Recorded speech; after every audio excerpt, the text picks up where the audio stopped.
தொடும் பொழுது அதோட நறுமணம் இருக்கும். இங்கே அடிக்குது. ஆமா, ஓபன் பண்ணும்போது இருக்கும். சோ ஒரு கஸ்டமர் சொன்னாரு, சார் அவங்க கிட்ட நிறைய வாங்கியிருக்கேன் சார் அப்படின்ட்டு. சோ நம்ம என்ன பண்ணோம்னா சமீபத்துல ஒரு பிளாஸ்டிக் கண்டெய்னர்ல செக் பண்ணலான்னு போட்டா பிளாஸ்டிக் கண்டெய்னரே உருகி போச்சு.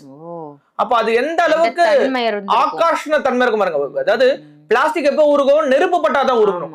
அந்த மேல் மூடி அளவுக்கு சக்தி வந்து அந்த மூலிகைகளுக்கு இருக்கு.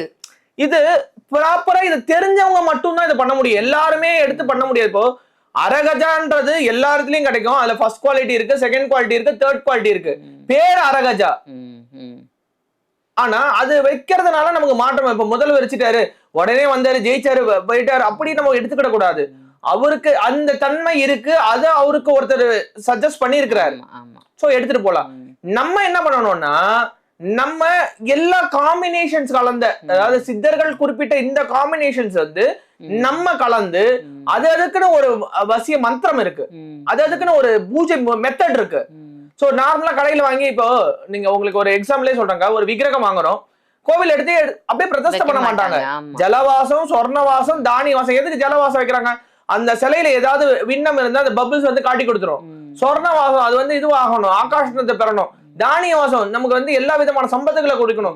மேல கலசம் வைக்கிறாங்க, அதுலயும் பாத்தீங்கன்னா நிறைய பொருட்கள் போட்டுதான் வைக்கிறாங்க. எல்லாத்துலயும் எந்த இதுவுமே நம்ம கீழே யந்திரம் வைக்கிறாங்க, உங்களுக்கு வந்து பஞ்சலோகம், நவரத்னம் எல்லாமே போட்டுதான் வைக்கிறாங்க. அந்த மாதிரி ஒரு மூலிகை ஒரு மனுஷனை தூக்கிய உணவு, ஒரு மூலிகை ஒரு மனுஷனுக்கு எடுத்து விட்டுடும்.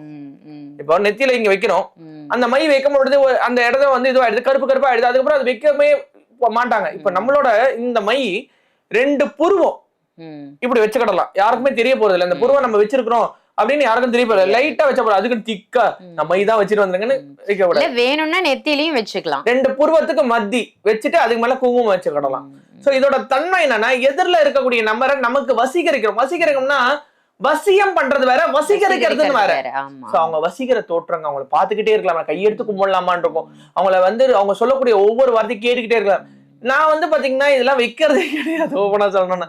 எதனாலனா எங்களெல்லாம் வந்து பாத்தீங்கன்னா ஒரு டெஸ்ட் எலி மாதிரி எல்லாத்தையும் எங்க குரு டெஸ்ட் பண்ணி எல்லாத்துலயும் நம்ம வந்து இதுவானதுக்கு நம்ம கஸ்டமர் கிட்ட ஃபீட்பேக் எடுத்ததுக்கு அப்புறம் தான் நம்ம இது ரிவீல் பண்றோம். அதுவும் நீங்க இப்ப கேட்டதுனால சொல்றேன்.